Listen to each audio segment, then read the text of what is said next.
across the pond in the United Kingdom to the west coast of Orange County, California. From the Pacific perspective to the Atlantic perspective. From liberal craziness to conservative idealism. From Christianity to atheism belief systems. Welcome to the TheGrayZone Roundtable with Rectify and Wingman at Revolution Radio, freedomslips.com.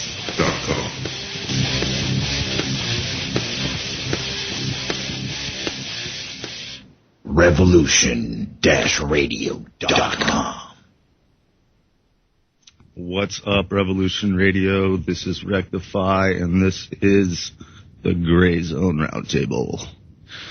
We are without Wingman. He is MIA, cannot find him. He likes to do this to me. He's probably sleeping in. He is in the UK, so it's 7 a.m. there. I don't blame him. His commitment has been pretty tight since, all the shows we've done. I think it's 20-something now. But yeah, happy Monday night, Tuesday morning. It is, July 8th, 2014 for most of the world.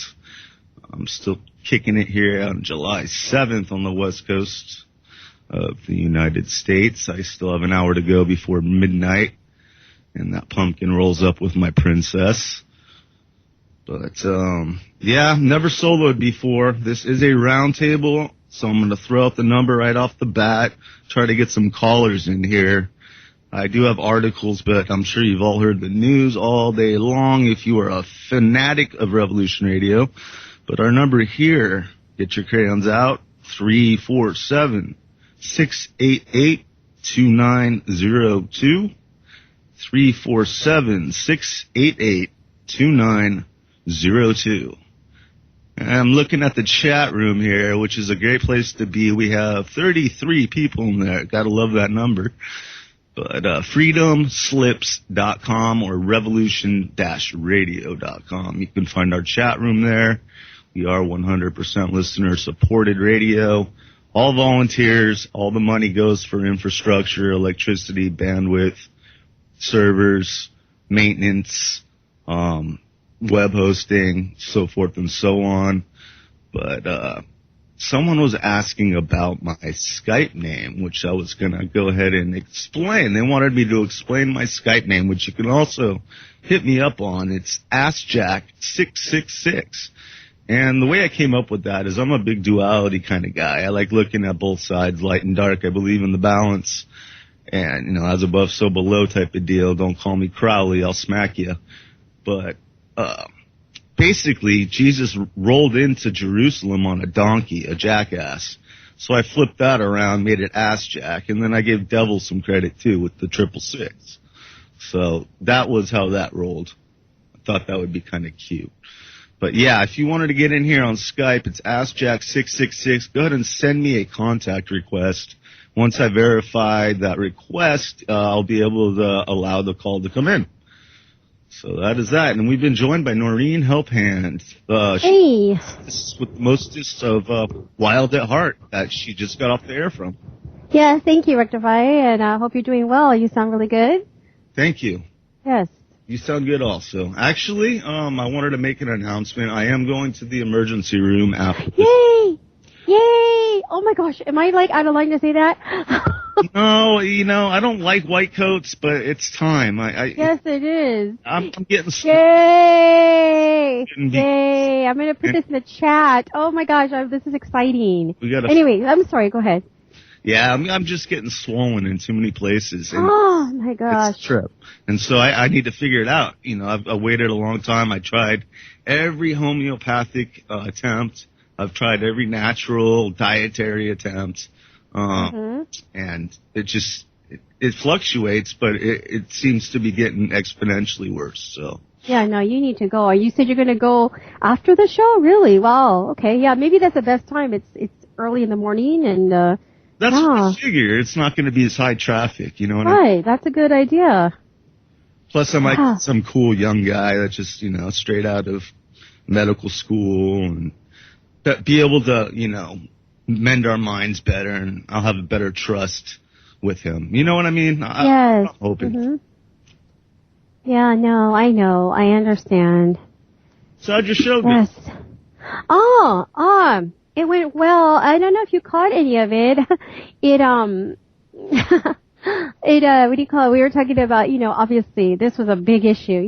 You do know that Marietta protest crowd. Oh yeah, they deterred the bus, which is a good thing. But now the buses are going to San Ysidro, right? Which is a border town. And basically we got into a very in-depth conversation about the whole issue. And then Fair was a man from Mexico City who called in and gave his opinion of it. And at first I thought, where is he coming from? But then at the end, on a private chat, he actually was very respectful towards the United States. He goes, this is where I'm coming from, but he goes, I don't like stereotypes for anybody. And he seemed to respect our country. And I says, yeah, we try to break stereotypes too, on the station for right. We try to give everybody a word, This is the people station, so. Mm-hmm. Judgment is for those that we call the elite. They think they are the gods. We do not think we are the gods. We like to play tug of war here, and that's just part of the message that we roll with here. So. Well, I'm gonna send him your request because I think he's writing to me, and Fair keeps coming at me, but he needs to. You need to add. Let me put you in here. Wait a minute. You're under funny. There we go. Yeah, rectify. Okay, here we go. I just sent him that. Okay. Yeah, we're getting influx of migrants from Mexico and south of Mexico. There's been over 10,000 in the last month alone of women and children from El Salvador, Guatemala. They're coming from all over the place, and basically Obama's executive order allowing this to override all of our justice systems. So, and it's all in the name of, we're nice, nice, we're good people. They need our help. It's like, whoa, American people need your help right now. Come on. What's going on here? So they're arming up. We got the feds arming up, and they're letting in all these strangers from another land at the same time, and they're putting them in military bases that are converted into camps for them. So everything's kind of coming together, and I'm seeing that FEMA camp thing and his domestic police force that he talked about during his campaign, Obama's campaign. He wanted to have this well-funded and well-trained domestic police force. Right.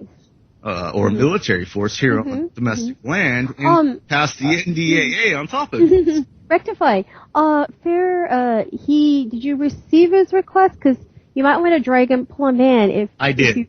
Yeah, he said, that. I don't know what's going on here because he's telling me, call him. You maybe want to try calling him? Maybe, I don't know how that works, or I don't know how that would work, but apparently I don't know what's going on here. Fair, why don't you call Rectify? Because he's producing. So there you go. Yeah, he's in my list now, but I still have that question mark. So it's odd. Oh, then somebody needs to accept somebody. I think he needs to click on recent up there, right by contacts, and go ahead and say accept. Yeah. He says to put recent. I don't know what's going on. All right, we'll get him in here. Here we go. Okay. You got it. All right. Okay. So this is, go ahead and introduce him again. Yeah, his name is Fair. He was on my roundtable earlier, a Wild at Heart welcome fair to Rectify's Gray Zone. Rectify also lives in Southern California here, like myself. So. Hello, Rectify. His volume, dude. You're the techie guy. Help him with his volume. It's really low. Okay, what you want to do, Fair, is right there where you see us, the three of us talking in the screen. The bottom right, if you float your mouse over that screen, you'll see like a cellular bars, like signal strength bars. You want to click on that and then click on microphone, and you want to crank that bad boy all the way up and uncheck automatically adjust microphone. And that should get you on the air radio quality. You're already there. Okay. Well, if you can get as close and intimate to that mic as possible, that'd be awesome. Can you hear me now? It's really difficult. Okay, now? That's better. A little better. Yeah, a little better. I think it's my headphone. Still low, huh? Yeah, it's really low. It's my set. It's a little bit better. Getting slowly better. Okay, I will listen for the right ear and we'll talk with it. Starting to sound a little bit more clear, a little bit. Yeah. Can you hear me now? I can hear. What about you, Rectify? Yeah, that'll work, I guess. It could be better, but you might want to invest in an Amazon mic for like $5. Have it delivered to your door by a drone. I use this for conference calls all over the world, and they work, but I don't know what's happening here. Do you have a cell phone? You can go ahead and call our phone number. It might be better quality. I don't think that will be possible, mate. I don't think that will be possible, mate. Okay, well, okay. I guess we're just, Okay. We'll just roll with it. Yeah. But yeah, we're speaking about the, all the migrants coming from Mexico and South of Mexico. Well, no, let me make a correction, Rectify. It isn't really in this particular situation with the youth. It's not so much Mexicans at all. It is mostly from Guatemala and Honduras and some from El Salvador. So it is mostly Central American youths that are coming across many borders through Mexico also as well, accompanied, whatever. But anyway, my point is that the Mexicans, and I am not just saying this because Farrah is present, but it is true that it isn't really that many Mexican youths coming over. I just wanted to just clarify that statistically. Not only that. It's the idea that a young person can cross the country, this country, Mexico, without hazards. And 100,000 can reach the northern country. I'm sorry, that's not possible. Well, I read an article also a couple days ago that supposedly says that the Border Patrol has filtered out during this entire migration over 1,000 Arabs and Middle Easterns trying to cross over too. So I don't know if that's propaganda or what. Yeah, it's like they can walk here. Did you saw this movie, the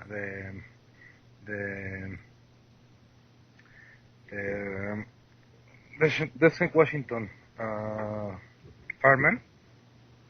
I don't know how I call it in English. How do you call it in English? The militias. No. It was from Dustin Washington, the one that comes from Mexico and fights the hijacker. Jesus, what is the name of the movie? I'm sorry, I have to go to movie database. Well, we have armed militias. This is coming from Russia today. We have armed militias planning to take over U.S. border to thwart illegal immigrants. So it looks like the civilian forces are gathering like they did for Bundy and Bundy Ranch over there in Nevada. So it's going to turn into something. They're trying to provoke violence in every way, shape, and form. It's just another way of control. Economic control, you have racial control, any kind of division gives them control because then they can do the Hegelian dialectic and problem, reaction, solution and fool you like a magician. They'll make the problem, they will watch you go crazy over the problem, and then they'll offer you the solution. But at the same time, you have to trade part of your freedom for their solution. Okay, now it's the breakdown of society, and that's how they turn a country into a fascist dictatorship, basically. Mm-hmm. It's not fascist.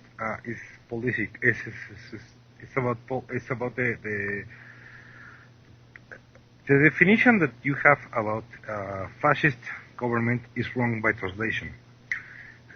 Gerald Celente uses this concept about the merge of government and corporate merge as a corporatocracy. Yeah. Yeah, but that's no. It's fascism. It's the fascism. Well, that's the same thing basically. They're kind of synonymous. No. Mm-hmm. Let me explain you why. In 1933. What Mussolini did was to create, he created these groups or corporates, corposes, that's a word in Italian, the corpuses that are unions, for example. So the farmers or the workers or the politicians or bureaucrats work on unions. So what he meant about the concept of the merge of corporate powers and state was that the state can rule along the unions, right?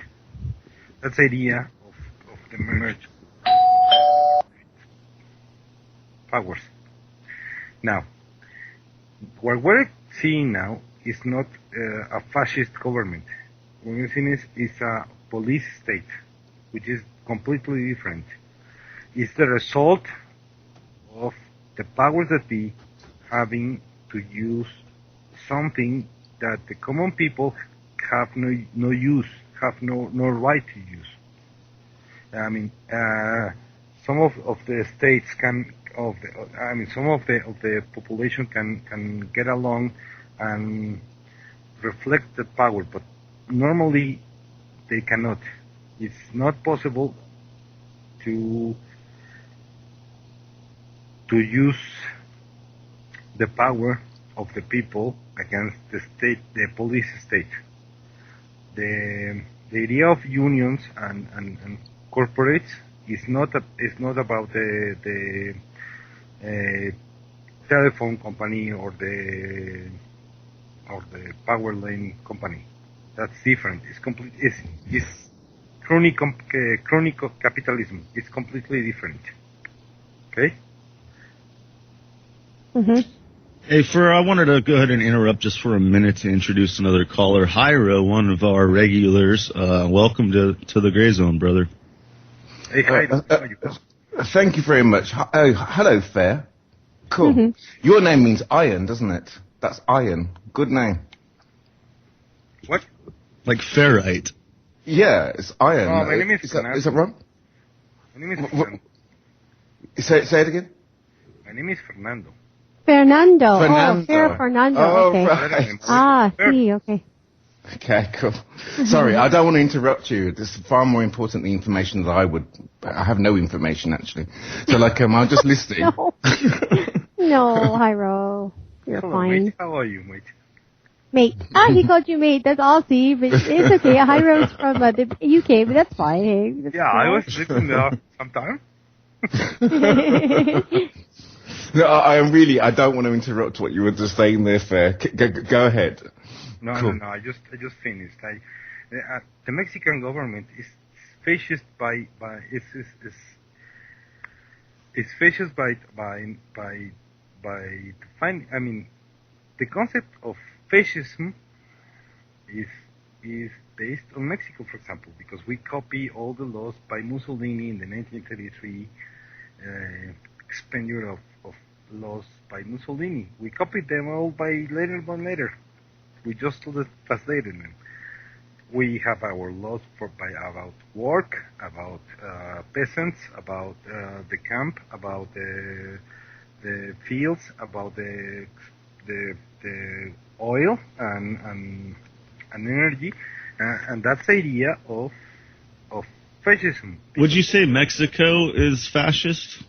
Since the beginning, mate. I'm sorry, I cannot say the word, but yes. Because the only difference I see between the two countries is here we have corporations that are lobbying for all the politicians, and down there you have drug mafia cartels lobbying for all the political action. No, that's something that you can read in the, how could you say it, Noreen?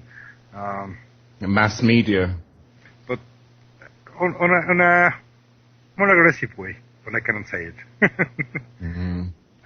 And what I'm trying to say is that, for example, our schools today, and since the beginning, I'm not talking about 20 or 30 years ago, I'm talking about 60 years ago, it's the same union that controls the education. And what Mussolini meant by the fusion of two powers was every group has to be in order, and they have to obey what the state means. What Quiroz Salente, and he's great trained forecaster, I mean, he's a great person, but he doesn't get it, is not a fusion about corporate as a Walmart and the country. It's just the fusion of the unions as a whole and the country and the state. You see? Okay, I want to know how this all ties into the migration coming over the border right now. All right. Now, you want to talk about that. Okay. Now, as I was discussing that 20 minutes ago with Noreen and all. Laura Lee. And Laura Lee, yeah. And Bruce. And Bruce, right. There is something that is just not quite right. Let me explain you something. You cannot travel to this country without papers for 50 miles. I don't care if you are driving your car. I don't care if you are driving, you are in a bus. I don't care if you are in a train or in an airplane, by that matter, which you cannot travel, by the way. I mean, it's not possible for those thousands of kids to get to the border. Someone, by some meaning, some irrational idea or very, very controlled idea, got them there. Because, let me tell you something, 55. In this country, we care about our kids. And I'm talking about the 100%. But the scandals we have here in the country are about because you lose your kid, or because you leave your kid to prostitution, or because you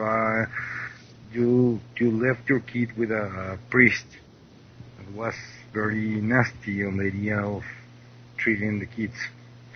So we still have family union as a core, okay? And believe me, I have relatives and people, neighbors and people who I know that will never leave the kids travel alone on this country.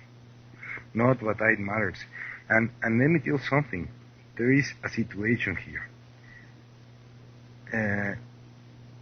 The gangs, I don't know where they came from, but they managed to destroy this country on the basis of violence. They take the girls and they prostitute them, or they make whatever. I mean, I don't even want to think about it. And they take the boys and they use them as bait, and they want to create a new army. I mean, they will not let them go. They can even call the families in Central America and say they have the kids and want some money about them, for them. I mean, I have your kid, he's from Honduras, like you are, and I want some $5,000 or $6,000 or $10,000. Otherwise, you will never see him again. He's right here in Mexico. I mean, the idea of kids traveling around the country alone, getting into the northern border, I'm sorry, it's not happening. It's not possible. There have to be another way. I mean, I don't know how you call it, and I don't want to use any. Well, I think people should try to fix their own country, not just go and run away from their problems and bring their problems with them. Sounds good. Yeah, sounds nice. As long as you are in. I wanted to introduce another caller that just came in. BK Factor, how you doing, sir? I'm hanging in there. How are you? Good, good. Hey, BK. Hello, Noreen. We're talking about... Go ahead. Hey. Yeah, the whole migration issue and the different democracies, quote unquote, that we have in the two nations of Mexico and the United States. Yeah, and it's a vast difference. You know, I want to get this out there, and I have talked about this on my show many times. But since I have Fur on the line, I want to run this by him and see what he thinks about it. Because I have heard Mexican officials saying, they want the United States border with Mexico to be open. People can cross, back and forth freely, and all that. Well, they also want, they have a lot of our language here bilingual, and a bunch of other stuff. Well, the immigration laws of Mexico say there will be no special bilingual programs in the schools. Ballots will be only in that nation's language. All government will be conducted in Spanish. Non-residents will not have the right to vote, no matter how long they're here or they're there, meaning Mexico. Non-citizens will never be able to hold political office, and it goes on and on. I won't bore you with the rest of it. But I guess my thing is this: to me, it seems that everything that some of these Mexican immigration laws say, it's kind of the opposite of what the Mexican government wants us to do. Like, for instance, they want the stuff only in their language. Can I speak? And we Crazy you mentioned that. There's 2 McDonald's commercials now here in Southern California on primetime channels, Fox and I believe ABC. They are entirely in Espanol. There's no English subtitles even. Can I speak, mate? I guess that's why they call Los Angeles and Orange County and San Diego North Tijuana now. But he's been Esa es norte. 1942. I mean, that's not new. How do you feel about La Raza, Fernando? That's a concept that only exists in the United States. We don't have that. It means the race. So I know, but it doesn't exist here. We don't have it. You can't say there's no racism there. Yeah, there is. There's plenty of Hispanics that hate white boys, the gringos. No, we hate black people. Yeah, that too. Everywhere has racism. No. Let me get something. There's no way. I am not talking about... Wait a second. Let me tell you. But La Raza is an organized racist group. It's kind of like if we were talking about the KKK. Fine. Let me tell you something. There is something that is important to understand. What happens culturally on this side of the border is something. What happens on the other side of the border is different. And that's a fair statement, but yeah. Mm-hmm. No. I'm sorry, Noreen. This is because I have cousins that live on the other side, and I have nothing to relate with them. I mean, they don't even understand the difference between Nahuatl and Spanish.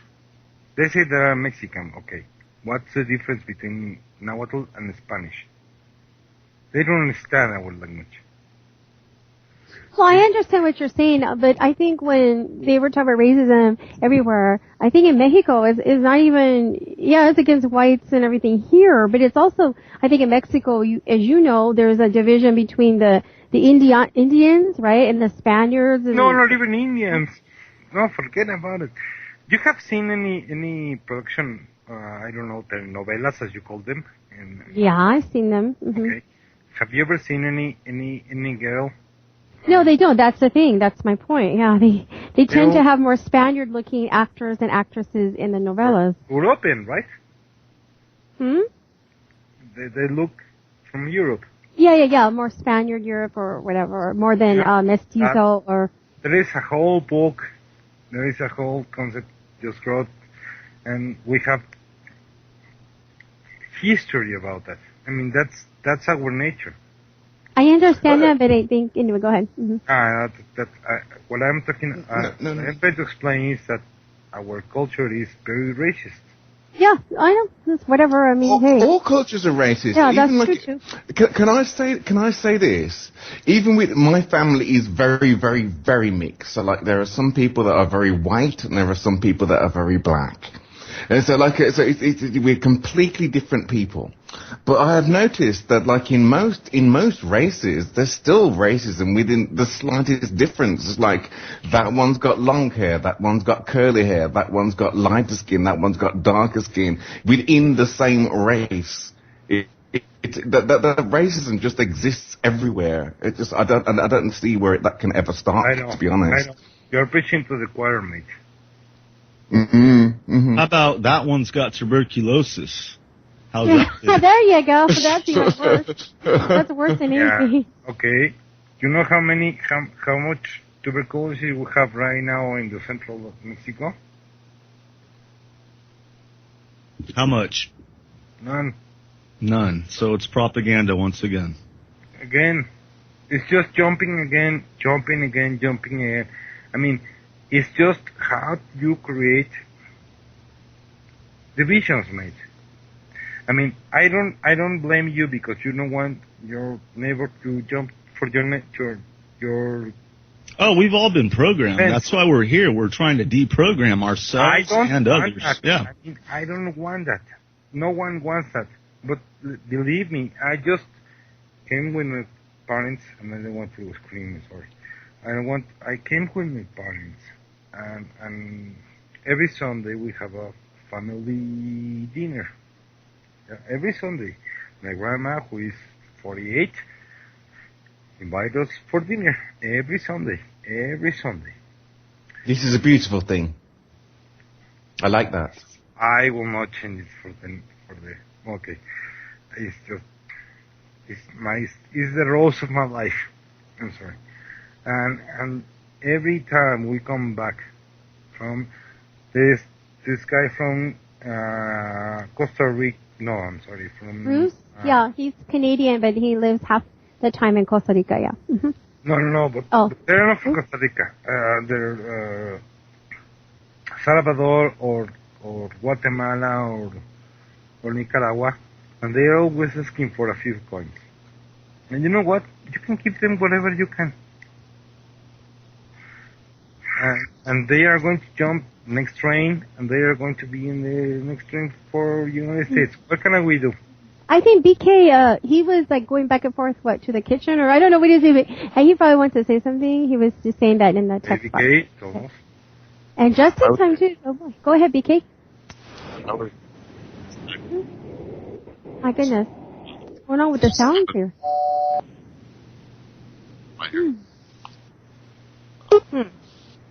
Very odd sounds, huh, Rectify? I don't understand. Yeah, BK, you're breaking up a little bit. You might want to just disconnect and then rejoin the call. You'll have the option to do so there. We've been joined by Justintime. How you doing, sir? Yeah. Got a hurricane now, BK. We got a hurricane. Sorry about that, Justin. Go ahead. Oh, I guess the only thing I wonder, the opinions of the people south of the border is how do they feel about all these people rushing into their country and running across the country to cross the border at the north. And I think to understand some of the feelings that a lot of the people in the States are feeling, I would be curious how the people south of the border would feel if hundreds of thousands of Americans came down into Mexico to be fed, to be housed, to be all free, paid by the government. Good point. Can I say one thing? Hi, Fer, how you doing? ¿Cómo estás, amigo mío? Justintime, it is an honor for me to talk to you. Go ahead, Fernando. This is an honor for me because I have heard you on the hours. I mean, you're a nice guy. regarding your question is, do you think that I am able to ask for a green card in the United States? I mean, I can understand IT technologies, and I work with many innovation ideas. Otherwise, I have patents in Mexico and in the United States. Do you think I can ask for that chance to steal your job in the United States? Oh, I don't know about it. Okay, now, the concept is, you're right and you're wrong. Is both. Is, what do you want? The people that... Did you mean green card fare? Green card? Is that what you're saying? Yeah, I have a green card, mate. Mate, hey. He's on an all quite good. That's all right. You do say mate here. They say that mate. They do. Mate. Oh, I didn't know that. I'm sorry. I apologize. My mistake. I have a green card, mate. My mistake. Hi, I'm sorry, Rick. If I call BK back in, will you please? Oh, but this, Yeah, I'll go ahead and try calling him back. The question is fair, but it's not fair answer. Well, that's what I'm saying. You know, I respect that and I understand that. I haven't. That you have a green card. I'm just saying that all the people that are coming. But I don't live in the United States, and I don't pretend to involve in. I don't pretend to get jobs from someone from the United States. BK's joined us back in. I am the one who gets welcome, right? Because I get well-paid jobs. Yeah. So who's next? BK, please. Hope your sound is better. Go ahead. Yeah, is it better? Oh yeah, much better. Wait, you know. Apologize if I have a very bad No, I was going to refer about some of the immigration laws in Mexico, and it seemed to sidestep the issue, and I was asking specifically what you thought about what's pertaining to art, because it seems to be the opposite of what we have. Isn't that a bit hypocritical? If somebody wants to say that, I didn't have the chance. I'm not sure if Noreen did you guys go over the Mexican immigration laws on your show? No, we talked mostly about the influx of the Central American youth. You know, obviously they passed through Mexico to get here, but we didn't go over exact laws of Mexico or any country per se. Well, BK sent me a document of 10 of those laws. Oh yeah, I see that too. Yeah. Mm-hmm. Yeah, I'm gonna go ahead and read that for BK because his connection is still off and on. Okay, go ahead. First one is there will be no special bilingual programs in the schools. Number 2, all ballots will be in this nation's language. Number 3, all government business will be conducted in our language. Number 4, non-residents will not have the right to vote no matter how long they are here. Number 5, non-citizens will never be able to hold political office. Number 6, foreigners will not be a burden to the taxpayers. No welfare, no food stamps, no health care, or other government assistance programs. Any burden will be deported. Number 7, foreigners can invest in this country, but it must be an amount at least equal to 40,000 times the daily minimum wage. Number 8, if foreigners come here and buy land, options will be restricted. Certain parcels, including waterfront property, are reserved for citizens naturally born into this country. Number 9, foreigners may have no protests, no demonstrations, no waving of a foreign flag, no political organizing, no bad-mouthing our president or his policies. These will lead to deportation. And number 10, if you do come to this country illegally, you will be actively hunted and when caught, sent to jail until your deportation can be arranged. All assets will be taken from you. So, hypocrisy much... And what is that? No, that's the laws of which country? Mexico, right? That's Mexican law, yeah. So, there's definitely an agenda going on with this whole shebang. Yes.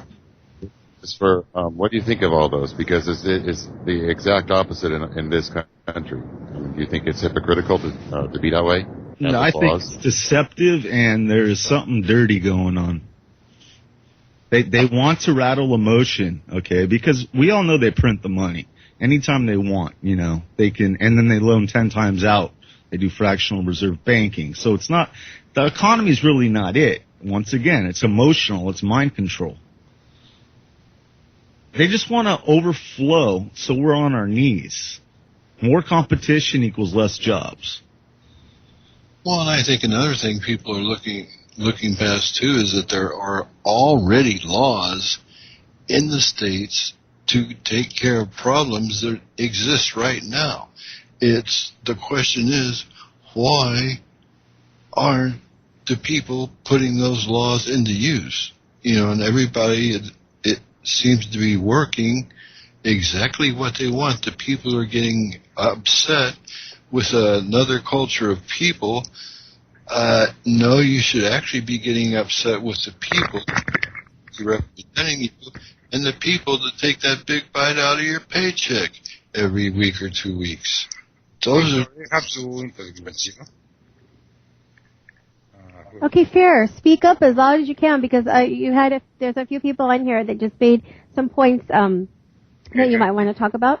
Okay, from the former list that you mentioned, number 11 was completely out of line. Out of line in terms of how and who? No, I'm sorry. The recipe, who was that?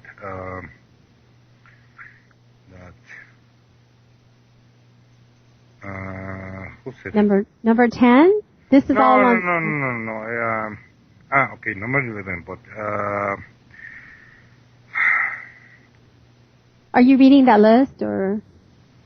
It's okay. It's because I just added Fair as my contact, and he's probably shocked by my incredible beauty. Yeah. Well, come on, mate.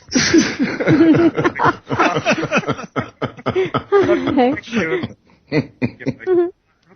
You said a number 10 about the restrictions about protests. I'm sorry, mate. That's inherent to the human being. No one can restrict that right. No, I don't even care. I mean, but how many people do you want to shove in a one-bedroom apartment? That's kind of the thing. No, I won't go back a few thousand years ago, even 100. I mean, let's talk about these. Go back a few 100,000 years ago. I want to know what you mean. I just want 100. No, not 1,000, but just 100. You're doing this on Noreen's show. You're doing it on this show. I asked what you feel about the specific thing that Rectify read, and they say, well, let's go back about a few thousand years ago. No, this is happening now. What do you think about it now? Because if we did exactly what those laws say in the country of Mexico, if we did that here in the United States, we'd be called bigoted, we'd be called hypocrites, we'd be called racist, and everything else. So I want to know about your take on it. And my metaphor for it was basically, I live in an apartment, right? And as much as I'd like to help every human being out there that I possibly could, I can only have so many inside my apartment before my life becomes deteriorated. Absolutely. Okay, BK, I didn't have a discussion before with you. Okay, now I can talk with you. Your idea of immigrants jumping off the border and thinking that the world is better the other, well, is right. And what I mean is that our minimum wage is nothing compared to yours. So many of our countrymen can jump to the border and work in the U.S. as labor men and garbage men and whatever you want to call them. And they will do the job, and you can complain because they steal the job and whatever. Okay, this is 20 years about complaint. I am sorry about that. I don't want to complain about that. Let me explain only Well, I do finish. care. Let me finish my rant. Finish. I'm not going to stop talking. I have let you finish in my rant. Let me finish. Let me finish. I'm not talking about. You're talking about saying it's okay because they'll take the jobs Americans won't want. Well, that's not true. I'm sorry, plenty of Americans that will take those jobs. And not only that, but they come when they jump the fence, it's not right because they also get handouts, they get assistance, financial assistance, and a bunch of other things. And I know this for a fact. I know it for a fact. I'm not making it up. I get you. And get all this, and then they're draining our system, and we can't even take care of our own people. That's not right. That's taking advantage of the system. And there's also plenty of people who come here the legal way. They assimilate into the society. They learn the language. They learn the culture. And they assimilate. My wife's grandparents both came from different countries. All four came from different countries. They came here legally. They got jobs legally. They assimilated into this country, meaning assimilating means learning the language, learning the laws, and living by them. Yeah, same with my grandparents, and they never ever waved a German flag on this land. I get you, mate, and I get you. And let me tell you something. My grandpa was from Spain, and his first nature round this continent was Mexico. But then he went to the United States, and he got it easily because he was from Europe. My grandma, she was married to my grandpa. She was an Indian from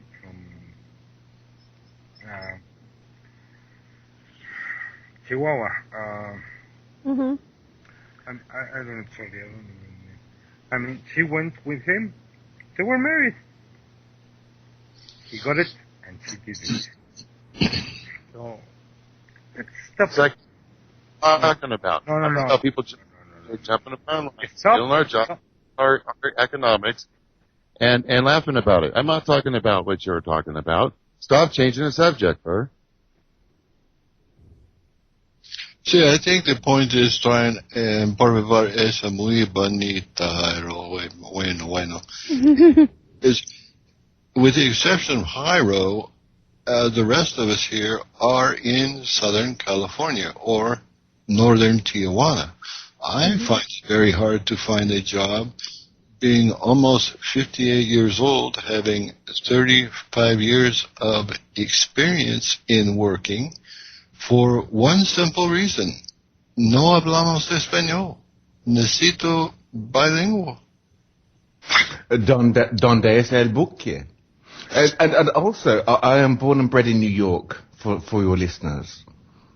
There you go. I don't see the point in that. Who's got the police scanner going in the background? We know. No, just kidding. I took mine off. Oh, okay. I don't have it. That was interesting. Go ahead.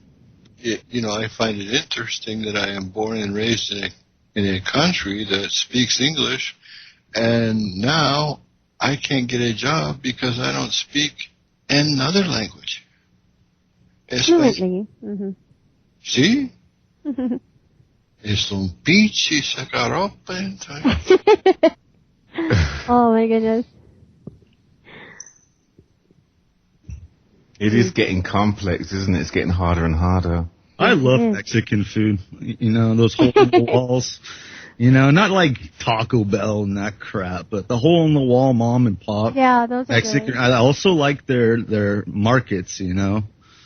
They their mercados. Greatest marinated beef and chicken. Pollo asada, carne asada. Bueno. Mhm. Well, I think Fernando is a very nice man, but I'm just saying, turn it around the other way around, and I would ask Fernando how he would feel if he could not get a job in Mexico because he didn't speak English good. Break time. We'll be back in about 2 and 2. This is the Gray Zone, Revolution Radio, freedomslips.com. Stick around.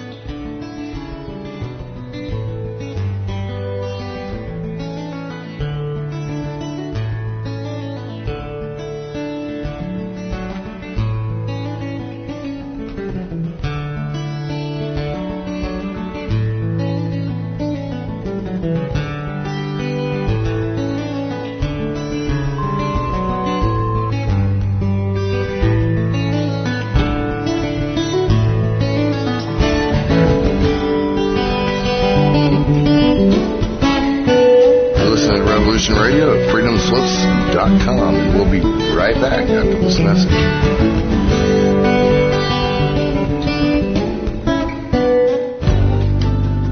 Who owns you? If you're not in control, then someone else is. Join me, Ivy West, for Voices on the Wind, Saturday from 4 to 6 p.m. Eastern in Studio A. I discuss government, health, metaphysics, suppressed science, universal mysteries, little-known incredible facts, alternative energies, and even more than you can imagine.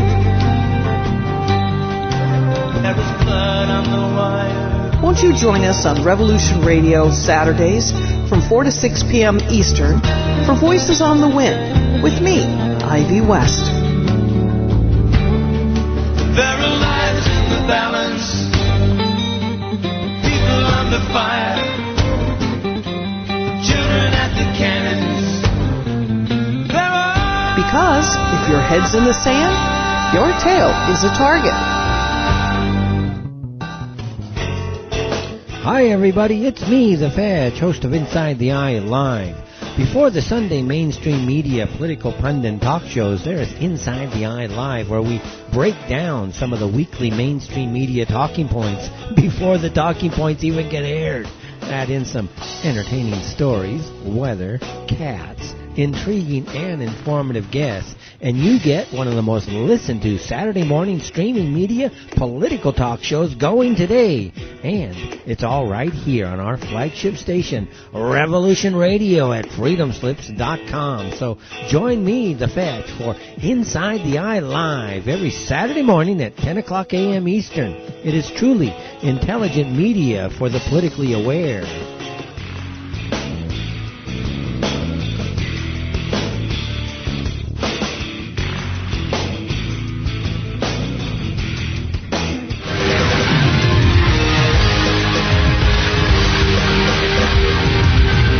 I have worked with the CIA, NSA, Templars, and Bilderbergers. Now I work for you.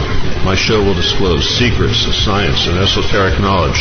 Join me, Stephen D. Kelly, for 2 hours every Thursday night at 10 o'clock Eastern Time on freedomslips.com, Revolution Radio, Studio A. You can also listen to previous shows by going to youtube.com/Free Revolution Radio.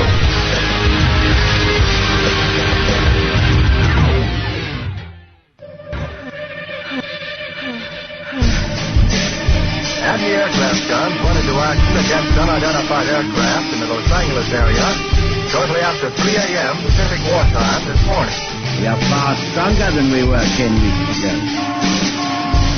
Zero quarters, all hands at your battle stations. You're nervous, count your toes. I'll do the mastermind around here. Those who have not seen it do not know what hell looks like from the top. Well, check it out every Tuesday and Saturday on Revolution Radio.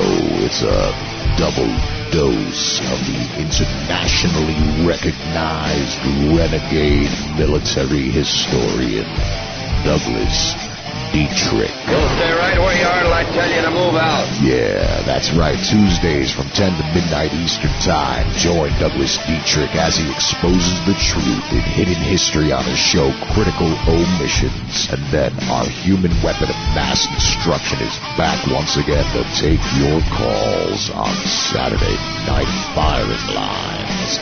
Both from 10 to 12 p.m. Eastern Time. Only on Revolution Radio at freedomslips.com.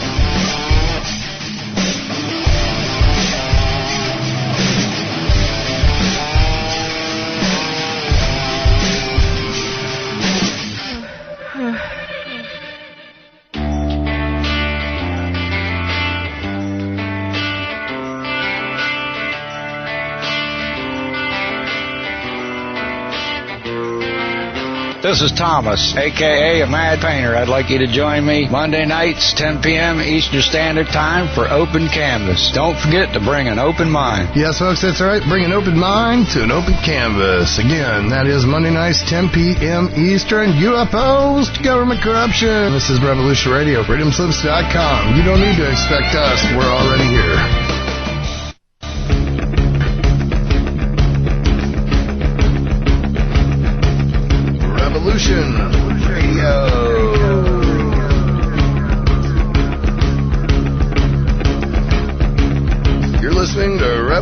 Radio, freedomslips.com, 100% listener-supported radio, and now we return you to your host.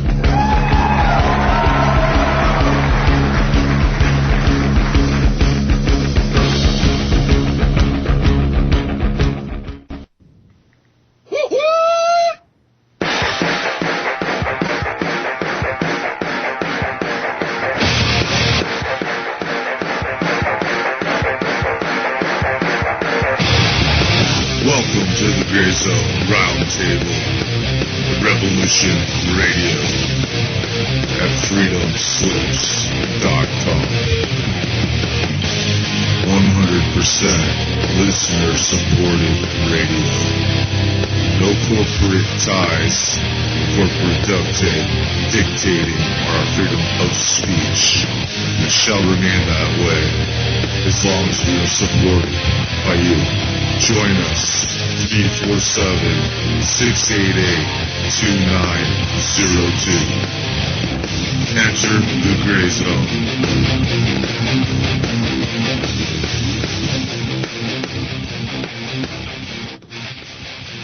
And welcome back to the Gray Zone. This is Rectify on Revolution Radio at freedomslips.com. We are 100% listener supported.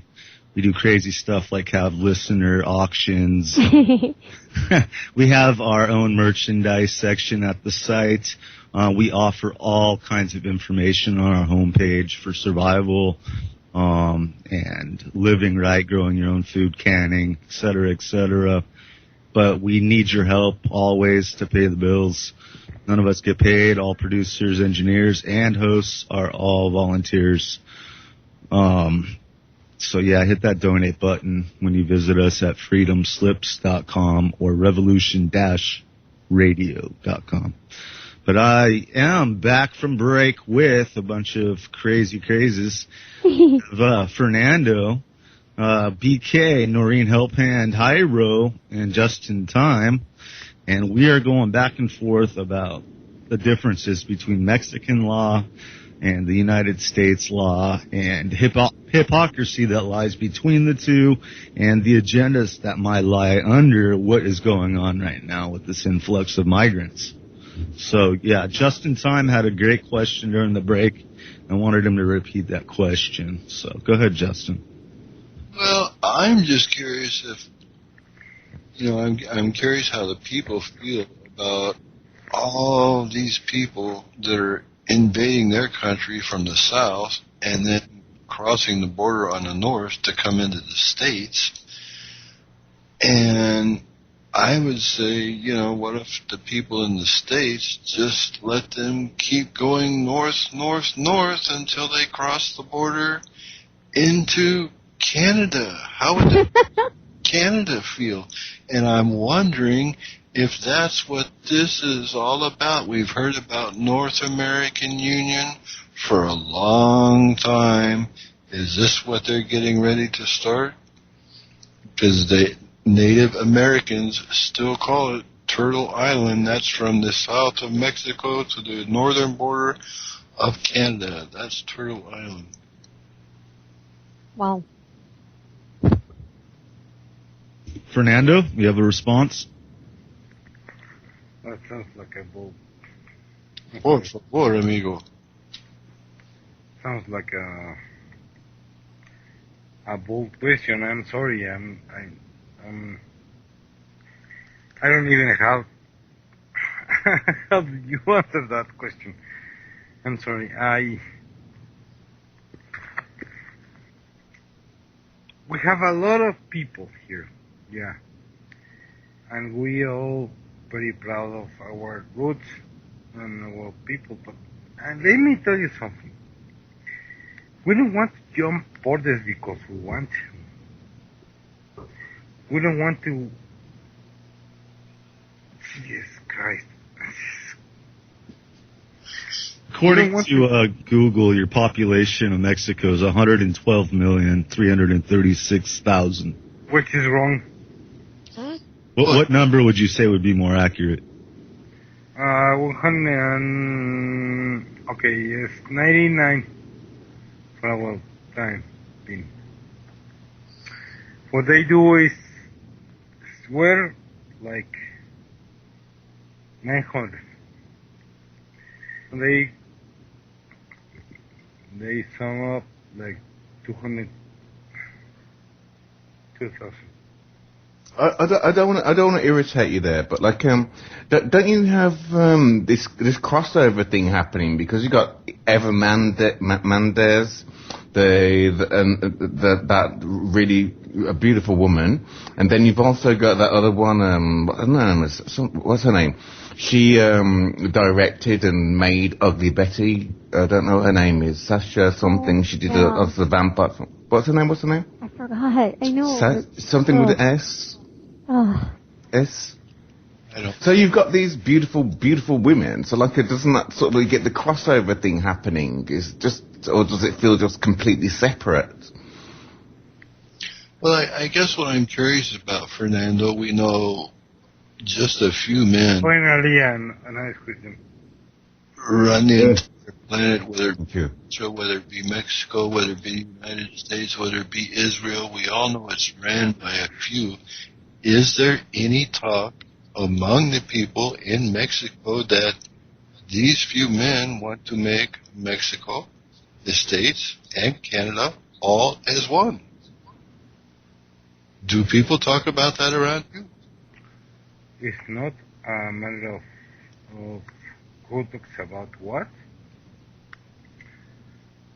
You didn't understand, Justin?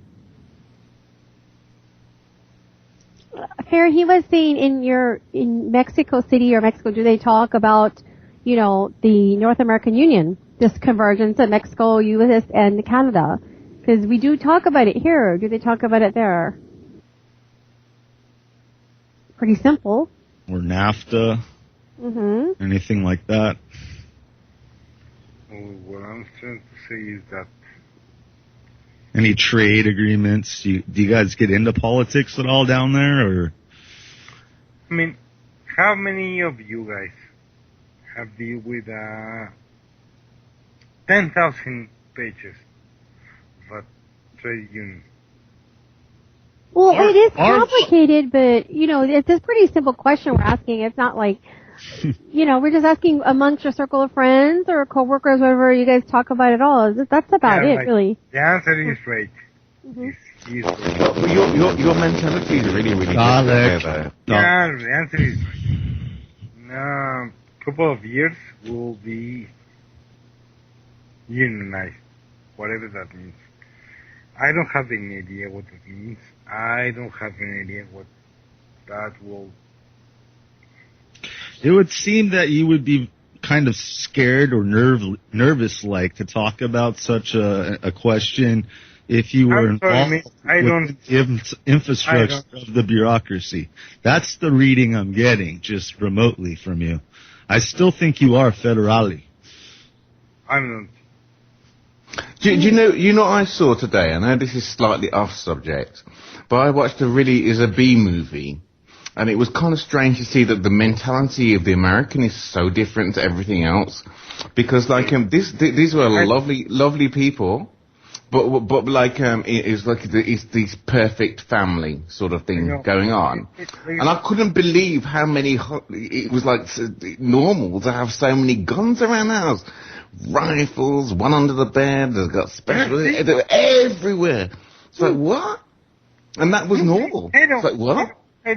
Honestly, what I believe is that we don't have anything different one from each other. From what I see is... Well, for one thing, we have toilets and we're allowed to flush our toilet paper here. Okay, who did it say that? The rectify. The deep voice is rectify. Mm-hmm. Well, they're not. They throw all their used toilet paper into a wastebasket because their plumbing systems can't handle toilet paper. Okay, handle whatever. Hence the tuberculosis type of deal. Mm-hmm. I don't believe this is. God, was great. This is what the mainstream media is telling you. It's not true. I don't believe it.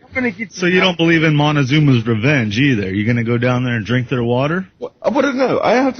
First of all, I have to listen to somebody who comes from there. It was beautiful. It's not going to come from. It's not going from media.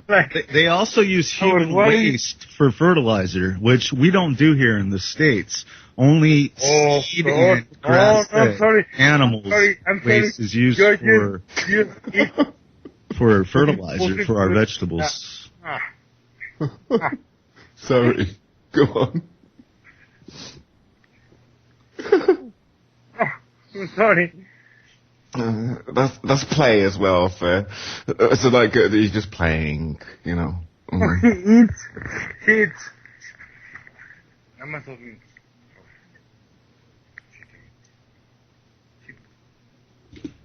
All right, moving on. So we have militia members. Our militia is going down there. This is from Russia Today. With the overwhelming influx of undocumented minors, most of whom have not been vaccinated against infectious diseases like measles, there's fear of a potential epidemic. According to the Daily Mail, a rabies outbreak has already been reported by Border Patrol. Great. So frothing at the mouth zombies. Great. Wonderful. Okay. And officials in Texas are beginning to worry that other infections could spread as well. In Rio Grande, at least, the children are not being screened for diseases. Enter the Texas and National Militias to save the day, the groups say. Over the weekend, a call went out from a coalition of patriots to help with the citizen militia operation called Secure Our Border, Laredo, to defend private property in the Laredo area and other Texas locations from drug cartels and from gangs, particularly the MS-13 gangs, a spokeswoman for the group, Denise Freeman, told The Monitor. A similar alert went out in mid-June on freerepublic.com. All Texas and national militia available, please converge immediately. Status go. Mission, close down Laredo crossing for starters. All need to be closed. Operation complete when border fence is in place and secured, the alert said. Tim Brown at Freedom Outpost calls the current humanitarian crisis an invasion that needs to be stopped by the militias. This sounds totally American and constitutional to me. After all, it's the constitutional militia, not National Guard or DHS, which are supposed to repel invasions. However, some elected representatives just don't understand the Constitution, he wrote in a blog post. During a conference call amongst militia groups after the first alert went out, one of the call leaders said there were 500 of their troops currently deployed on the Arizona-Mexico border, and as well as boots on the ground in Laredo sector. Breitbart reported. A state representative, Steve Toth, was also on the call and said that Texas Department of Public Safety Director Colonel Steve McCraw is not looking for anyone to show up on the border to help the Department of Safety or the Guard. If you would like to join the Guard, we would love to have you, but don't show up on the border to help. Will only cause confusion and lead to someone getting hurt. So, yeah. Did you see what I posted here?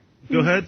No, I was just emphasizing what you were saying. I posted here a similar thing, a little thing from Brownsfield Herald, where they're trying to, where this lady, Denise Freeman, says she's calling civilian militia members to voluntarily go down to the Laredo area in Texas. It's being threatened by, drug cartels from gangs, especially MS-13 Malvachucha from El Salvador is really violent gang, so I think this is very real. I don't think it's a fictitious thing whatsoever. No, the people are taking it into their hands because our bureaucrats are just running us down the road. Left and right, it's in our face now. Everything they do, it's just laughing at us, just like those two pure Spanish McDonald's commercials, man. It's like, holy crap. I used to get pissed at, I have to push 2 for English or something, but... Now you don't even have to... Right. It's like, what? I have a problem with this argument about the drugs, because the drug cartels, the mafias, and they're in every single country. That's not new. Why do you think that's such a scary thing? It's very bloody, though, within that area. What's disgusting is the crooks in action, the CIA, have a hand in it all. And there's weapons involved, weapon sales, trafficking, et cetera, et cetera. The CIA has a different name in every single country. You know, people out there can look up Operation Fast and Furious, which was basically they got caught. And there's plenty of information you can learn from that. And it was about the federal government of the states selling to the drug militias of Mexico. So, do you know another thing that is even worse than the drugs? I'm sorry, because it's not just like people using that as some sort of form of like escape, which is what generally drugs are. But like that starts with the kids, and it usually comes with drug trafficking. Child trafficking. So it's really, really a bad thing. I don't like it. Nobody does. We'll have to deal with that. Well, you go on you know what though, Jairo? You go on a roller coaster. A lot of people are addicts of theme parks, right? You go on a roller coaster, isn't that doing a drug? Because it's releasing the same, endorphins in your brain. And that's all a drug does, is it stimulates the brain to release different chemicals. So you don't commit a crime. You don't commit a crime when you get off a roller coaster. Well, neither do potheads, though. I know, but that's a different kind of drug than... No, I agree with both of those things. That's fine, because that's the golden rule. You're not harming anybody else but yourself. So, with other things that are happening, it's really an ugly thing that happens with the world. I'm sorry, it's just not good.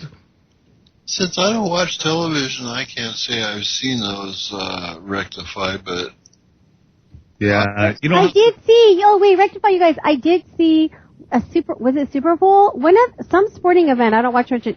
I saw a commercial, there was a Spanish commercial. One's for Big Macs after 9 o'clock, buy one, get one for free, and then the other one is for the Mick Cafe, it's their coffee drink. Yeah. Okay, but the one during the sporting event, dude, it was Spanish, but it was for an automobile. I can't remember what make, but yeah, it was in Spanish. Hey, it's getting everywhere. Mm-hmm. Yeah. That's not right.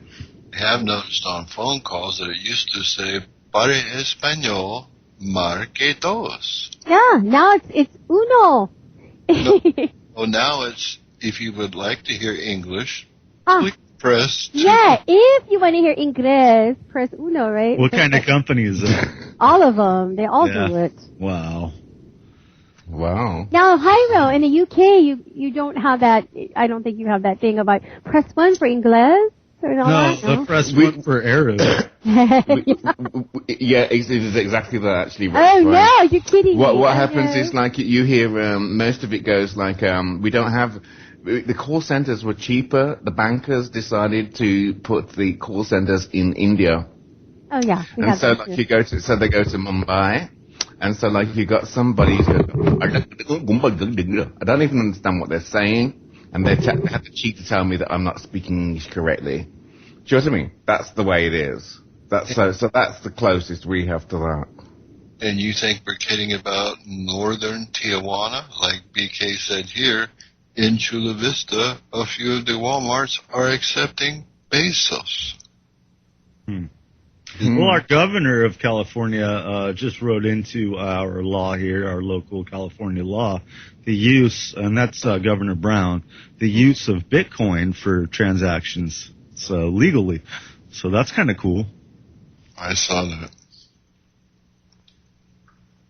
But can you all feel that? It seems to me like that you're all feeling that there is a massive change happening, and it is like it's not just one place. It's going to be everywhere. It is not even just what you call Turtle Island there, Justin.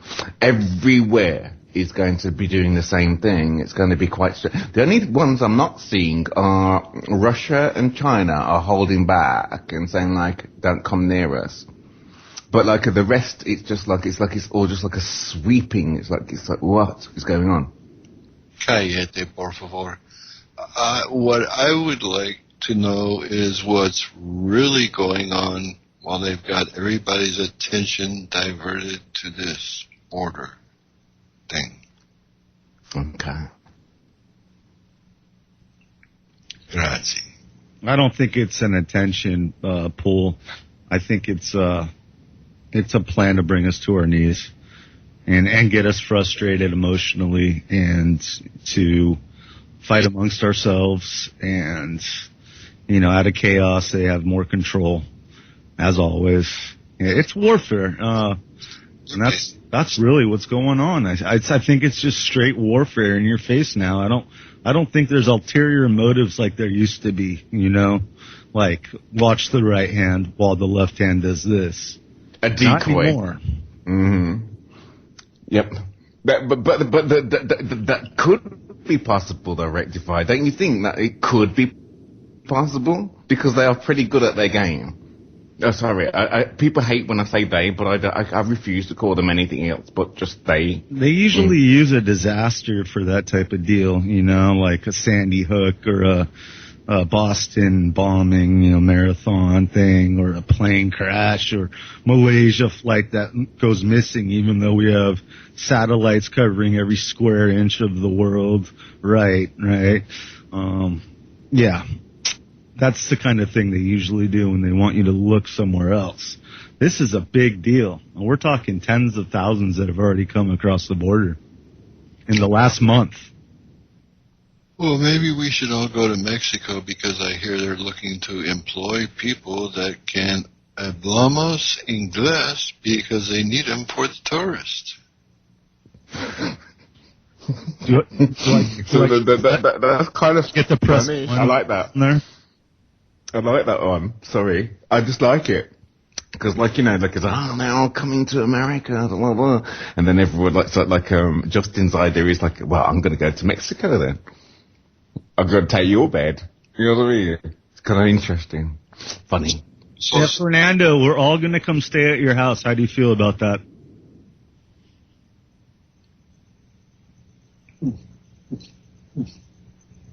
No comment? I think Fernando fell asleep. He's on his radio talking to his commander. Alicia. Fernando. Is he there? Oh my gosh. Going twice. Oh well. All right, we're gonna have to skip him. All right, I've got more articles, but you guys want to stay on the subject or drag away? You want to go to technology a little bit? I have no choice. It's your show, Rectify. All right, check whatever it out. You like. How about a clip so we can all go make some coffee or tea real quick? We got 3 minutes. This explains the NDAA, the National Defense Authorization Act, which was it came after, it was a preceder of the Patriot Act 1 and 2 that Bush threw in. This was Obama's work. But yeah, 3 minutes. It's going to explain to everybody what the NDAA is all about. So here we go. Okay. Regardless of where you live on this planet, no matter what your nationality, the fact that the indefinite detention provisions of the NDAA are still on the books should disturb you on a fundamental level. If not, give it 3 minutes. The National Defense Authorization Act, which was passed in 2012 and extended in 2013 and 2014, authorizes the U.S. military to arrest anyone, anywhere on the planet, to deny them access to a lawyer, and to detain them indefinitely without a trial. Furthermore, the U.S. government claims the right to do all of this in secret. No one would know where you went. You would just disappear. The right to a fair trial is gone. Without the right to a fair trial, you don't have any rights at all.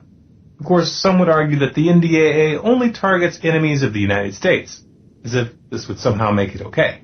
That defense doesn't hold water.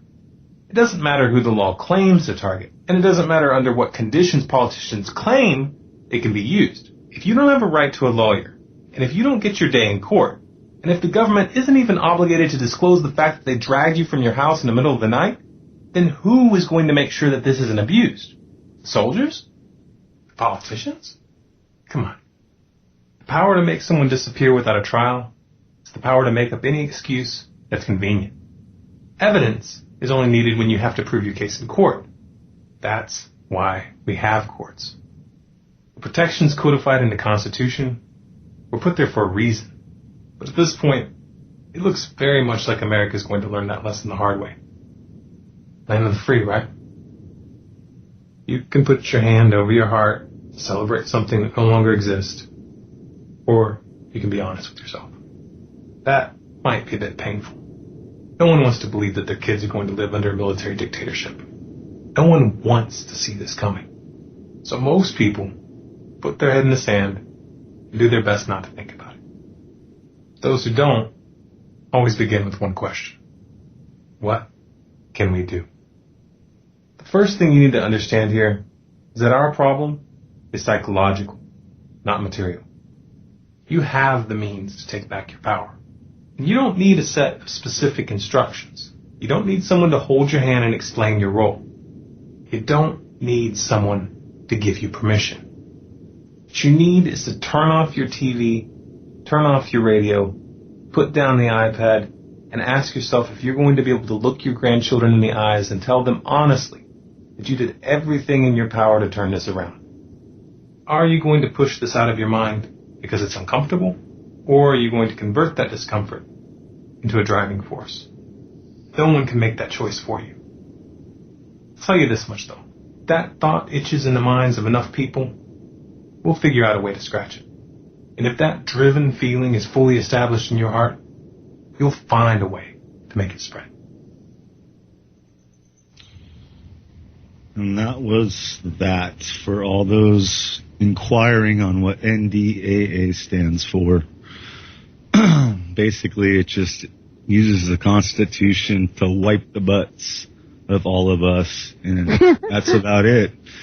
And that's not cool. And, you know, like Justin says, it's all for, we have to look in the mirror. We have to change ourselves so we can see everything clearly. So, Justin would like to expound on that. I love how you get spiritual and deep, sir. What's that on? Just how our inside we need to look to make any change to the outside of what we see. Well, you know, I know some people disagree with it a lot, but I think, you know, life is so valuable, and I got over it a long time ago, about 15 years ago. I got it through my head that, you know what, you can take my life, but you can't take me. Because only the flesh dies. I don't. And when I became aware of that fact, I lost the fear of death. I don't fear death anymore.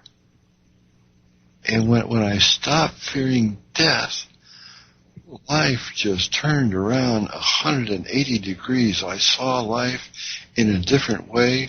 I appreciated the smallest things that I had taken for granted all my life, and realized that before I could actually do anything with my life, before I could do anything to improve anything around me or what was going to be in the future for me, I had to look inside myself and improve that person first. Because I hear a lot of talk out there, you know, it's either a service to self or service to others. Well, yes, that sounds kind of neat and pretty and all that, but really, if you want to be service to others, you have to be service to self first. Because before you get yourself in line, before you figure out what you want to do with your life and what you want to make of your life, you're probably not going to get anywhere, and you're probably going to get mixed up in one of these arguments, one of these debates that are pointing fingers at the other person or the other group over here or the culture across the ocean over here and saying what useless SOBs, blah, blah, blah, blah, blah they are. And spot on. After 5 hours of it, you're out of breath, you're tired, you haven't accomplished anything, you haven't improved your life any, and you've done nothing for yourself. Hey, Justin, I got somebody in denial and noodles there in the chat, 3074. He says, you don't have to worry about the NDAA. The president says he's not going to use it, and I got a bridge for sale. So I'm taking that as sarcasm from him, and he doesn't believe this. But how about this? This is from Blacklisted News. 4 librarians gagged and threatened with prison time under the Patriot Act. Okay? The Connecticut Four is what they call them. This is Windsor, Connecticut. Using the broad powers granted under the U.S. Patriot Act, the FBI demanded that 4 librarians produce private information about library patrons' reading habits, then used an endless gag order to force them to remain silent about the request for the rest of their lives under penalty of prison time. In July 2005, 2 FBI agents came to the office of the Library Connection, located at Windsor, Connecticut. The Library Connection is a nonprofit co-op of library databases that arranges record sharing between 27 different libraries. It facilitates book rental, tracking, and other services. The FBI handed Library Connection's executive director, George Christian, a document which demanded that he produce, quote, any and all subscriber information, billing information, and access logs of any person or entity, unquote, that had used library computers between 4 p.m. and 4:45 p.m. on February 15, 2005 in any of the 27 libraries whose computer systems were managed by the Library Connection. So they had the local servers there at this location. The FBI was demanding that the library hand over private data on library patrons en masse to protect against international terrorism. So, yeah, it goes on and on. But, yeah, so you, Noodles, there in the chat room at freedomslips.com, yeah, they have been using it. So don't tell me Mr. Obama is just throwing out a bunch of empty threats, because he's already used it. Look at the drone strikes all around the world. Give me a break. I mean, and I'm pretty sure 2 of these big name car crashes that happened in the last 6 months or so, I wouldn't doubt that they were drone strikes also. So I believe it might even be happening here in our own backyards. I'll drop that link for you, Noodles.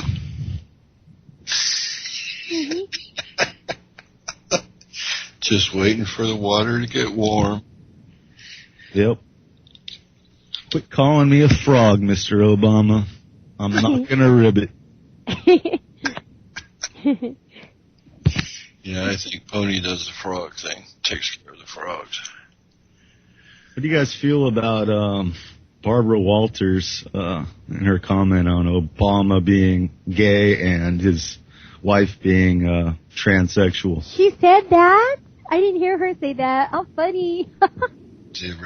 I don't know if it was Barbara Walters or the other old lady comedian. I'm having a brain fart right now. It's not, what's her name, Joan Rivers? No? Yeah, it was Joan Rivers. Thank you.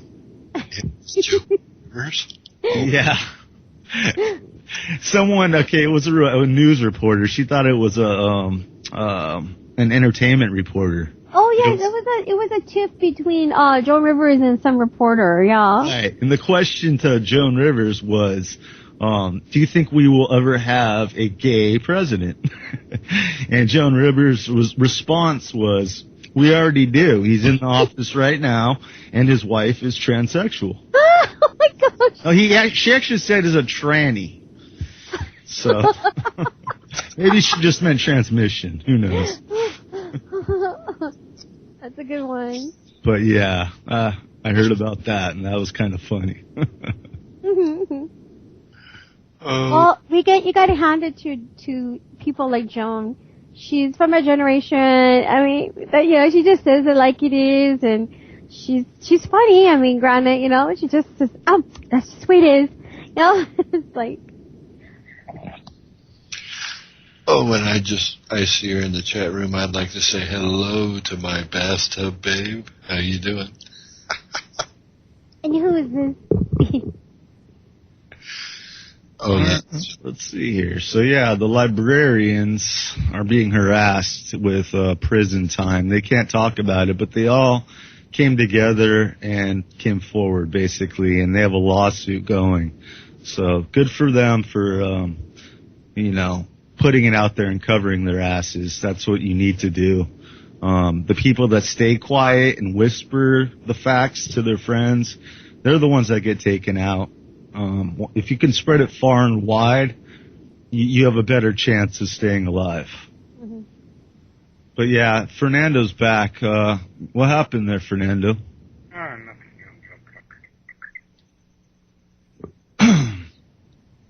All right, so I've got a couple more articles. Let's see, find a good one here. Yeah, I'm sorry. I did my own show, so like I would normally talk a little more, but I'm just like kind of just adding. So you go ahead and we're here for you. I'm just tripping because I got to go to the ER after the show. You know what? I was just thinking about that. You are, but good for you. Good for you. Seriously. Yeah, I don't like needles and knives. Well, yeah, I mean, but you're in a situation where you have to, and I'm glad you're going. Yeah, a lot of my family and friends are very glad. They're happy, but log off 167 Charleston, the vehicle. Oh, it's Justin. He's the cop. Oh, that's the scanner? Oh my gosh. I'm sorry. All right. New study promotes Agenda 21 style land grabs. This is the activist post. When one thinks of redistribution of wealth, one would typically understand to mean a system designed to take from the wealthy and give to the poor. Controversial in its own right, however, with the United Nations Agenda 21, it's even worse. The redistribution of wealth means taking resources from poorer populations and opening up those resources for wealthy private interests to collude with government fascism, essentially. A shockingly honest new study from the Institute of Physics, IOP, journal Environmental Research Letters, which is titled Food Appropriation Through Large-Scale Land Acquisitions, makes the case for literally disenfranchising local populations in service to the greater multinational good through land grabs, a hallmark of all Agenda 21 propaganda. Agenda 21's green mask, quote-unquote, of sustainability and rectifying, oh God, don't use my hand, global hunger is being used to hoodwink compassionate people's interest in the environment, as well as pander to legitimate concerns over dwindling food and water resources. In reality, Agenda 21, I got a cough, hold on. Close the damn door.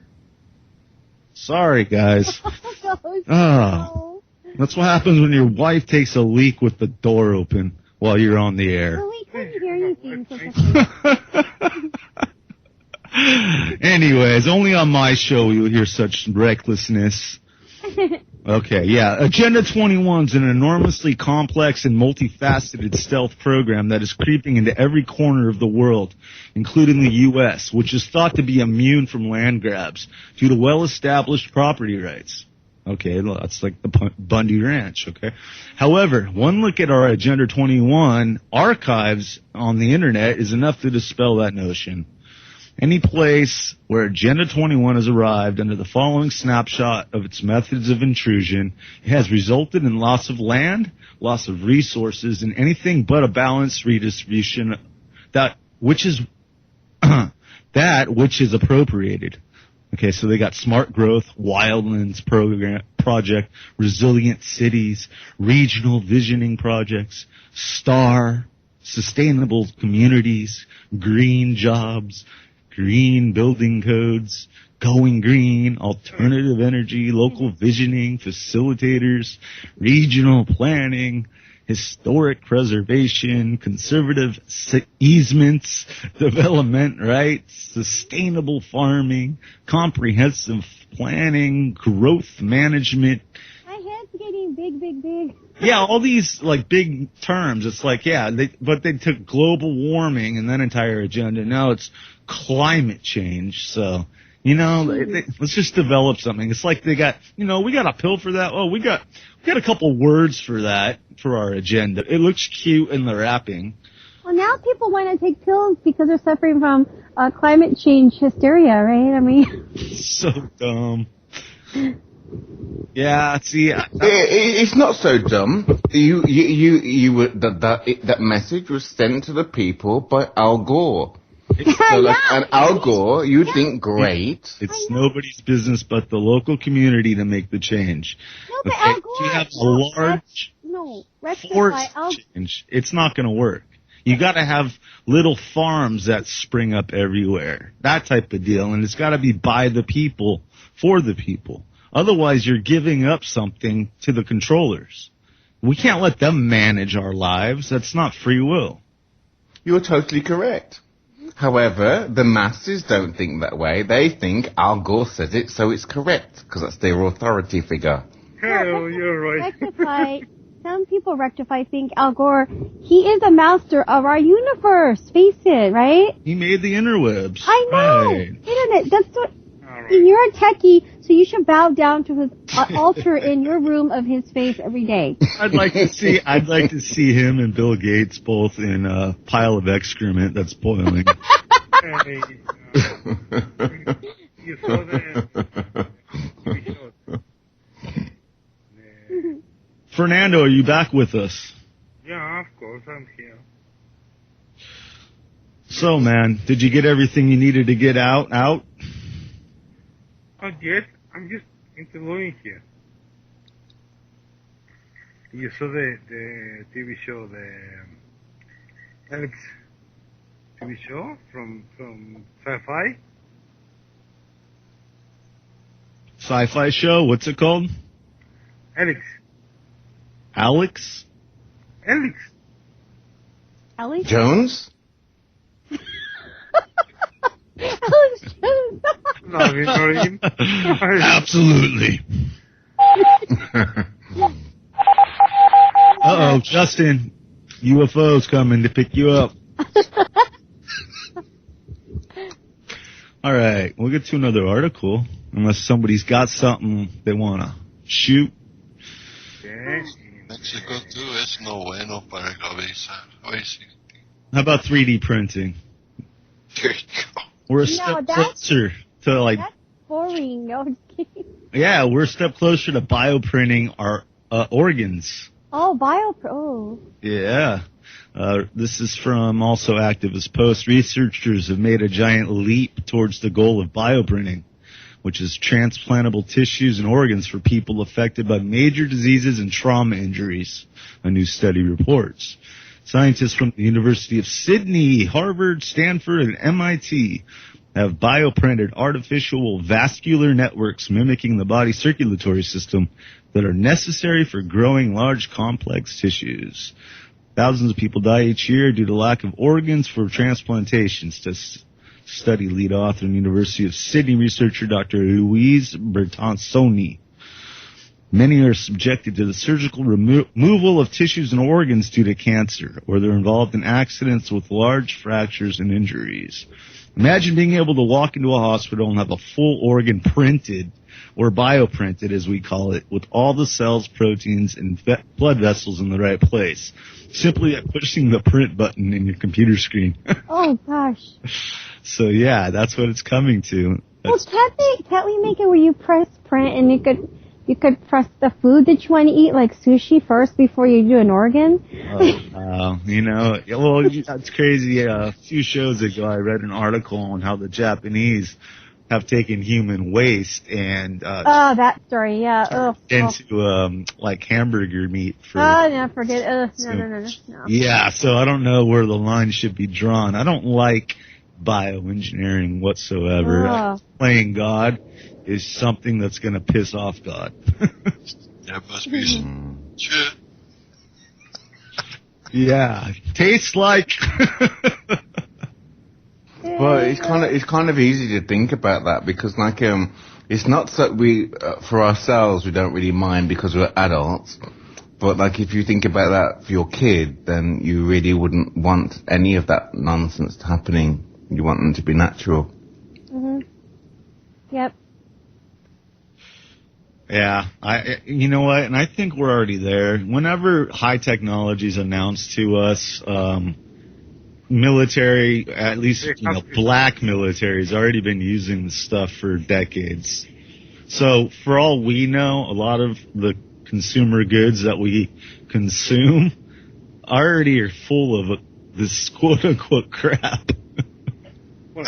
Oh. You know what I mean? You know what I mean? We're living in with it green 1984 land.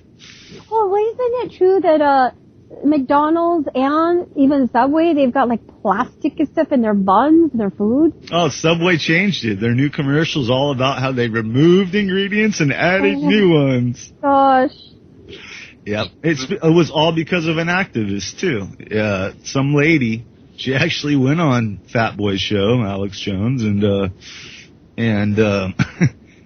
went off about it, and millions of people heard the message, and they all complained to their Subways, and they were forced to fix it, take it out.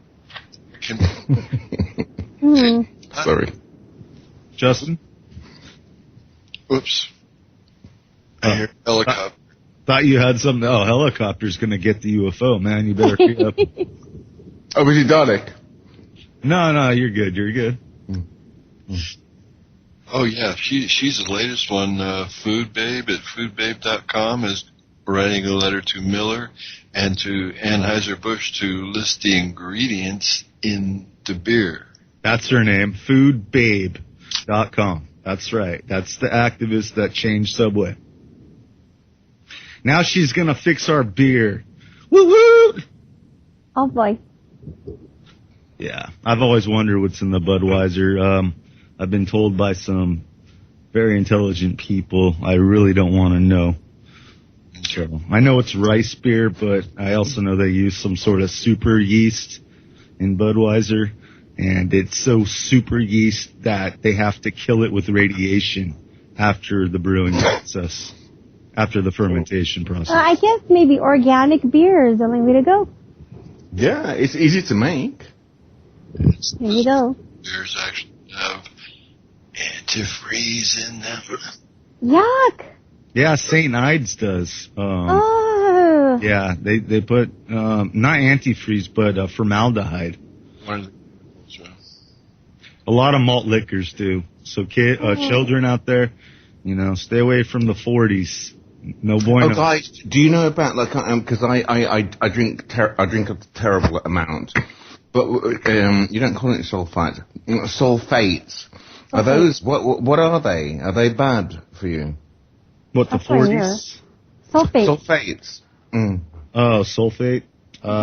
Not sure. I don't like the sound of it. Sounds like sulfur. Yeah. It is derivative of sulfur, I think. Yeah. Sounds like something that comes out of either a refining process in industry or a mining process in industry. Yeah, it does. That they resell and to distribute to our systems to help kill us, and so they can sell us pills. Mm-hmm. That's basically how they roll. The next sorry, yes. A letter the other day about all the trisodium phosphate in breakfast. Yum. Yes, and that's that you see little cute kids eating that. Your little kids are eating that stuff. It's greaser, concrete. It cleans walls. Yeah, Coca-Cola. I use that. I don't drink Coca-Cola. I use it to clean the taps. I use it to clean battery terminals. That's what it's used, isn't it? Yeah, right. So yeah, fun fact of the day, under your car's hood, you got a bunch of green gunk building up on your battery terminals. Just pour some soda over it and watch it disappear. Otherwise, it's going to corrode your terminals. You'll need new ones. So, there you go. I have a question. I'm not a big Coca-Cola addict, but when I do crave one, I'll try to buy the ones from, speaking of Mexico, because they're made from sugarcane, not corn syrup. Right. But do you feel that even despite that fact that I only have them occasionally, but still, what do you think of that kind of product? Would it be still much better than... There could be something else in there. We're all on different farms, and they do different things on different farms.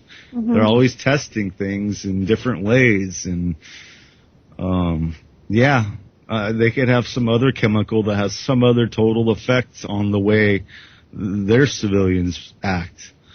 But here, we found out that Pepsi, in their flavor production, was using human stem cells from fetuses. Oh! Yeah, for flavoring. Oh! Yeah, and you can Google that, and you can find plenty of info on that. That's pretty disgusting. brings us back to the Soylent Green topic. So it's like we catch them after they've already been doing this type of stuff for a long time. And I'm nervous as hell right now to go to a hospital. Things to talk about in the chat room. They're talking about Surrey sunflowers, 10 little cookies. What's going on with Surrey's toast? I don't know.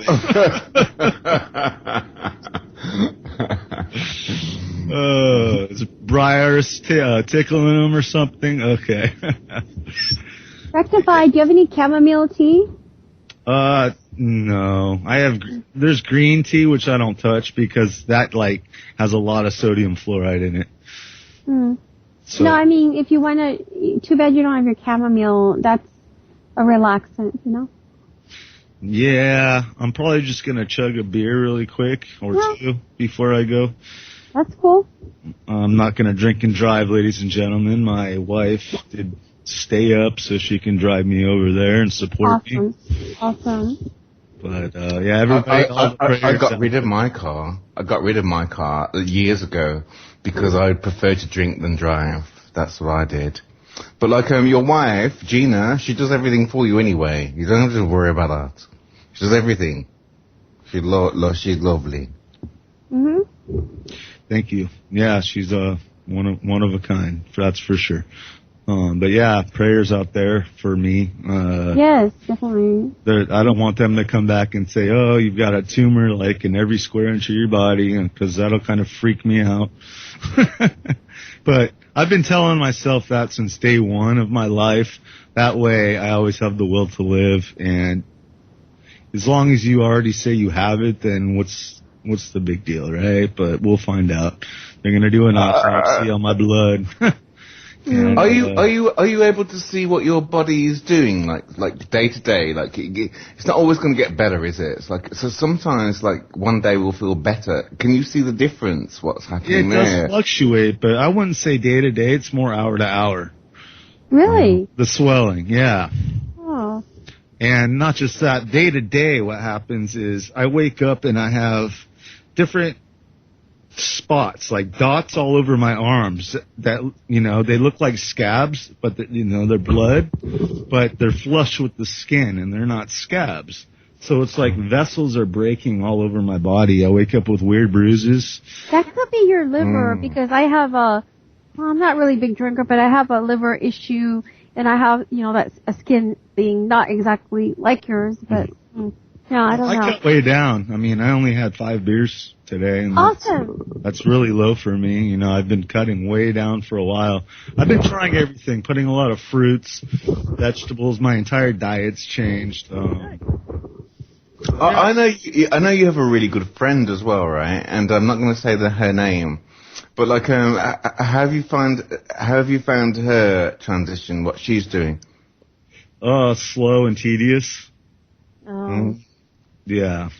So it's I should expect some sort of permanent damage type of response, and a little lecture of sorts. But I'm definitely going to be asking a lot of questions. Because I know they get political. They have their own type of spin on words, just like politicians do.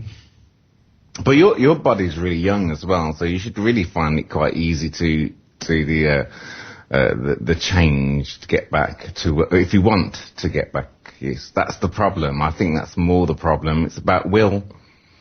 I don't think you want to be honest. I think you've seen enough. But that isn't the way it goes. We have to do the whole transition, unfortunately, to live forever. Been here for, I can't believe I've been so flipping here so long. It's incredible. I know, huh? Isn't it weird when you think about it? It's it's interesting. Oh, Surrey Sunflower says hello, Rectify. I'm reading what Noodles4693 says. Try some tart cherry juice or concentrate every day for a month and see if it doesn't improve. It says, might have mass inflammation. If you could expound on that a little, I'd appreciate that. But yeah, basically the biggest symptom is my stomach looks like a watermelon. My legs from my knees down to my toes swell really bad. And then the bleeding thing on my arms. But, This is an imbalance. This is an imbalance rather than a disease. I think so.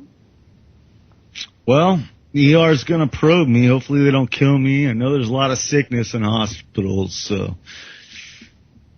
I don't think Rectify you would allow people to probe you. I don't think that's your personality at all. Well, what else are you supposed to do if you want your blood tested? It's not that big of a deal. You'll see. I mean, it's. Yeah, I think. Just tell them, Rectify. Just tell them when you go in that you have a certain fear. So whatever they do to be easy on you, really insist on it. And I think yeah. Yeah, it'll be all right. Everything will be fine. Mm-hmm. If not, it's been a good time here. It's been a pleasure. Appreciate this platform.